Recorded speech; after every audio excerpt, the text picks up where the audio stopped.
Just when you thought that J.K. Rowling could not get any more petty, she just released a book that is 600 pages longer than Dune to justify transphobia. So J.K. Rowling has gone completely off the deep end. No, seriously. The book is called The Ink Black Heart. It is 1,024 pages long, and it centers around a character who gets canceled online by transgender people.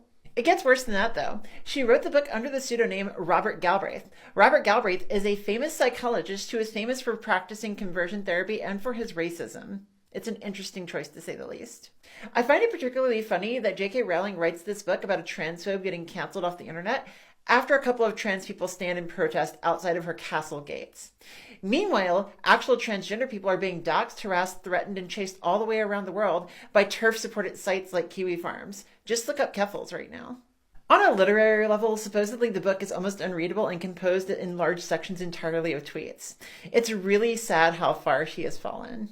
As this TikTok by Aaron in the Morning points out, J.K. Rowling has put out a new book, and this book has to be one of the most ridiculous things any writer has ever done. You see, J.K. Rowling has come out as being one of the more transphobic public figures of our lifetime. She's decided to make it her own entire personal agenda to just attack trans people on Twitter. And because of this, because she is stoking so much hatred towards trans people, a bunch of people on the internet are correctly pointing this out and getting pretty angry with her, and her strange decision to go from a beloved children's author to being one of the most notable bigots of our time. Of course, in the era of doubling down, J.K. Rowling couldn't possibly reflect on herself and think that maybe perhaps she's the one being bigoted. No, she has decided to go on a crusade. And as part of this crusade, she's written a book which is very much obviously about herself, where the hero of the story is this bigoted person that's get canceled on the internet, which has to be one of the more shameless things out there, aside from basically anything that like Ben Shapiro has written. And really, on one hand, this is deeply embarrassing, but on another hand, it just speaks to how vile some of these transphobes are, where they let it consume their entire identity. In fact, there are some people that run around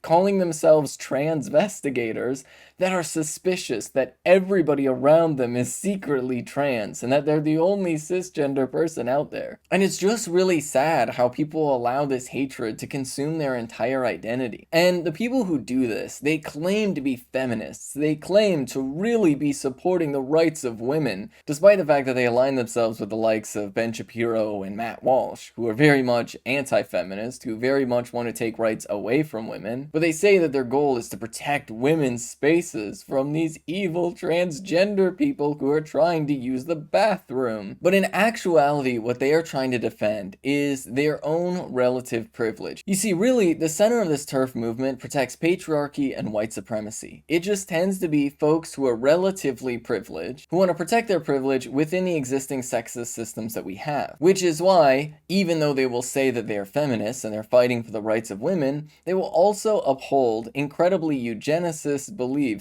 about what being a woman actually means. And they will allow the definition of femininity to be something that's solidly placed within the domain of men, specifically white men. Which is why these same transphobes never seem to bother to stand up for people like Serena Williams, who gets accused of being trans, or countless other athletes who get accused of being trans just because they happen to win sports titles. And this is also something that disproportionately affects black women. You see, because we live in a white supremacist society, femininity itself is policed, and the femininity of black women is also denied by these white supremacists. They spin these racist and hateful narratives in order to try and strip away the femininity not just of trans women, but black women and women of color as well. But then it goes another layer deeper, because you'll notice a lot of these transphobes will really harp on the whole notion of childbearing and motherhood. And what they reveal in that is that at their core, they are in a complete agreement with the most misogynistic people out there, who view women as nothing other than childbearing property for men. And despite calling themselves feminists, these TERFs actively exclude everyone that doesn't fit under their incredibly narrow model of what femininity really means.